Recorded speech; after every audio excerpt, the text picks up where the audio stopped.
Hi viewers, இன்னைக்கான வீடியோவில் என்ன நடக்குதுன்னு பார்ப்போம். வீடியோக்குள்ளே போகிறதுக்கு முன்னாடி நம்ம சேனலை மறக்காமல் சப்ஸ்கிரைப் பண்ணிக்கோங்க. வீடியோக்கு ஒரு லைக்கும் தட்டி விட்டுருங்க. வாங்க இப்போ வீடியோக்குள்ளே போகலாம். கார்த்தி ரேவதிக்கு கல்யாணம்னு சொல்லிக்கிட்டு இருக்காங்க. ஆனால் அந்த கல்யாணத்தை மாத கணக்கில் ஆக்கிட்டு இருக்காங்க.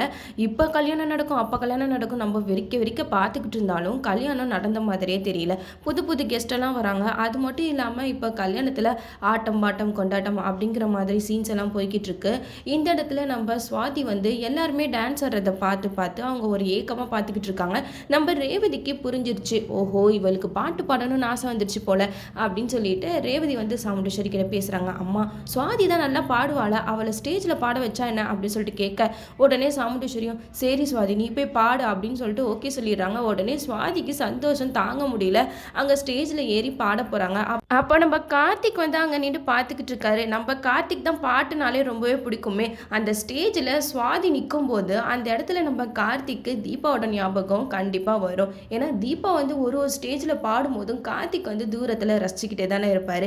அந்த சீன்ஸ் எல்லாம் இன்னும் மறக்கவே முடியல. அதே மாதிரி தான் இப்போ சுவாதி பாட்டு பாட நின்றதுமே நம்ம கார்த்திக் அவங்கள அறியாமையே தீபா பாடின விஷயம், தீபாவை பற்றின விஷயம் எல்லாமே நம்ம கார்த்திக்கு ஞாபகம் வரும். அது மட்டும் இல்லாமல் தீபா கடைசியாக நம்ம கார்த்திக் கிட்ட சொல்லிட்டு போனது, நான் இறந்ததுக்கப்புறம் நீங்கள் கண்டிப்பாக இன்னொரு கல்யாணம் பண்ணிக்கணும் அப்படின்னு சொன்னதுக்கு கார்த்திக் சத்தியம் பண்ணி கொடுத்துருக்காங்க.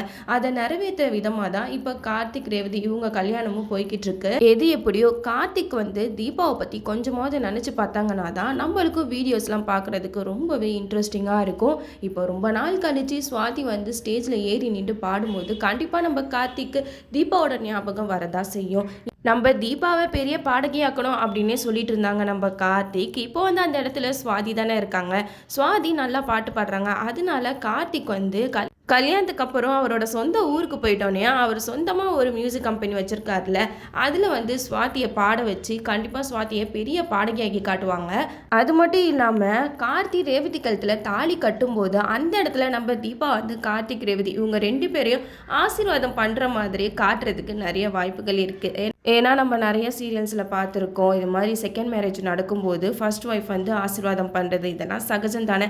அப்படியாவது நம்ம தீபாவை காட்டுறாங்களான்னு பார்ப்போம். நம்மளும் வெயிட் பண்ணி பார்ப்போம். ஓகே வீவர்ஸ், இந்த வீடியோ உங்களுக்கு பிடிச்சிருந்தா லைக் பண்ணுங்கள். மறக்காமல் நம்ம சேனலை சப்ஸ்கிரைப் பண்ணிடுங்க.